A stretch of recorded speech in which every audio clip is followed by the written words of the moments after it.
Well, I would say that organization is a complete joke, complete nonsense. They continue to misinform Americans every single day. If you want to talk about an organization that is creating harm in cities and states across the United States, it's the U.S. Lumber Coalition. It's an organization that is absolutely hell-bent on not allowing Americans to be able to build homes. It doesn't seem like the Americans want to talk about softwood lumber and the fact that these duties and tariffs are not only hurting workers here in Canada, but more importantly for Americans. It's leading to them not being able to build the homes they need.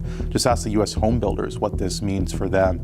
And so, without a doubt, I have to say the federal government has been a strong partner. We have seen a considerable shift under the Trudeau administration to Prime Minister Carney. They're stepping up. They've got a task force that's investigating how we can transform this sector. The cost of building a home just jumped thousands of dollars, and it is not labor or land driving it. A decades-long trade war over softwood lumber has erupted again in April 2026, quietly squeezing the backbone of American housing. Now, the market is facing a surge it is not prepared to handle, and buyers are about to feel it first. Start with the numbers that are now in force.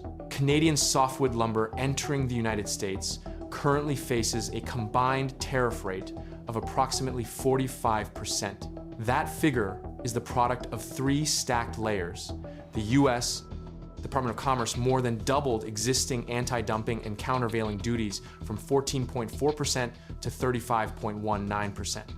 Through its annual review process in summer 2025, a move that British Columbia Premier David Eby described as unjustified warning it would drive up housing costs for American consumers.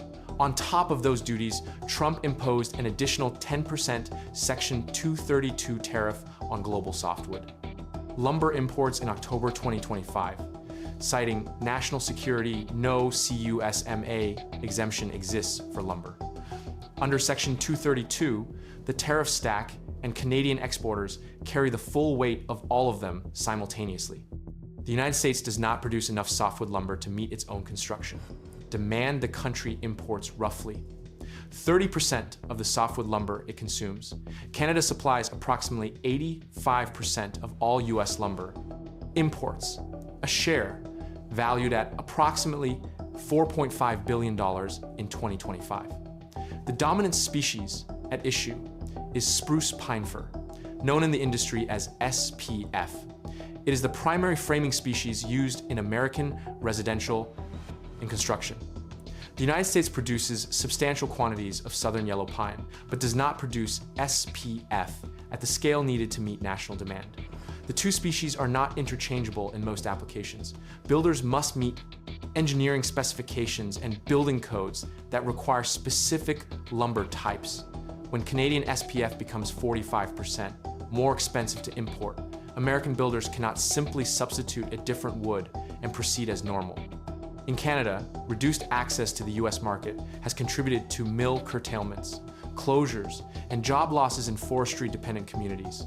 In the US, higher duties have introduced price, volatility, and supply uncertainty into a system that depends on consistency and timing for home builders. That uncertainty translates directly into risk. Projects are delayed or scaled back. Material costs fluctuate unpredictably, and financing becomes more difficult to secure. The mill closures and curtailments inside Canada are documented, and accelerating employment in sawmills and wood preservation fell roughly 20% between May 2017 and November 2025, with British Columbia, recording a 32% decline, and Quebec down. 13% average industrial capacity utilization across wood product manufacturing dropped approximately 10 percentage points to 75% by the third quarter of 2025. Domtar permanently closed its Crofton, British Columbia facility, eliminating approximately 350 jobs. West Fraser Timber indefinitely curtailed its OSB mill in High Level, Alberta, recording a $200 million asset impairment loss in the fourth quarter of 2025. Canadian lumber production fell 6.9% in 2025, with further reductions projected through 2026 North American lumber. Production overall has reached its lowest level in a decade. One company owner in Prince George, British Columbia, put the operational reality directly. 6 months after the 45% duty took effect, he reduced operations from full capacity to approximately 25% across his Mills, that is not a temporary adjustment. That is a structural contraction of production in a sector that took decades to build. Ottawa has committed substantial public resources to stabilizing the industry. Canada's total financial support to the forestry sector since August 2025 stands at $2.35 billion, including $1.7 billion in loans and loan guarantees, $500 million in grants for product and market diversification, and an additional $100 million for work sharing and retraining programs covering more than 6,000 affected forest workers. The Canadian Forest Sector Transformation Task Force, established in January 2026 with a 90-day mandate, submitted its report in mid-April, identifying pathways to restructure and retool the sector for long-term competitiveness. The Build Canada Homes Agency, funded at $700 million, now prioritizes Canadian wood products, including mass timber, in federal construction programs. The National Association of Home Builders in the United States has been explicit about the American side of the damage. NAHB estimates that tariffs on lumber and other building materials have added between $5,000 and $10,000 to the cost of an average new home. Its chairman stated directly that higher duties are creating additional headwinds for an already challenged housing market by further raising construction and renovation costs. The organization has called on the administration to enter negotiations with Canada on a new softwood lumber agreement that eliminates tariffs entirely, a position shared by American builders who depend on Canadian supply that the domestic industry cannot replace. The BC Lumber Trade Council pointed out the fees mean higher prices for construction companies in the United States who rely on softwood imports in order to build new homes. This decision will harm communities on both sides of the border. And Trade Council President Kurt Nicodet said what is needed now is a stable, negotiated agreement that supports jobs, trade, and housing affordability. The U.S. housing market entered 2026 already weakened. Housing starts declined 4% in 2024 and a further 2.3% in 2025. The Greater Toronto Area on the Canadian side saw the housing starts fall by more than 1/3 through 2025. Condo starts in that region dropped more than 50% from recent peaks. The demand collapse in Canadian housing means Canadian mills face a double compression, losing their primary export market to tariffs while their domestic market simultaneously contracts.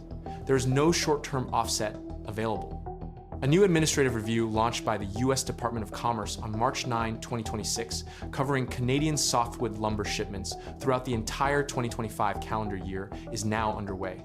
Final results are expected by January 31, 2027. The current combined anti-dumping and countervailing duty rate of 35.19% will be re-examined. Commerce has also indicated the October 2026 monitoring report could expand Section 232 coverage to hardwood products.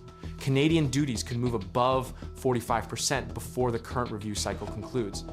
The CUSMA joint review deadline is July. First, Canada is pursuing legal countermeasures through both CUSMA dispute resolution mechanisms and the World Trade Organization. Those legal processes take 18 to 24 months to produce results.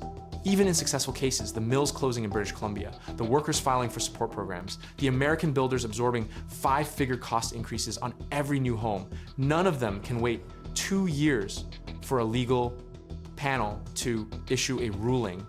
The United States requires Canadian lumber to build the homes its population needs. Canada requires American market access to sustain the industry that produces it. The tariff structure currently in force is damaging both outcomes simultaneously.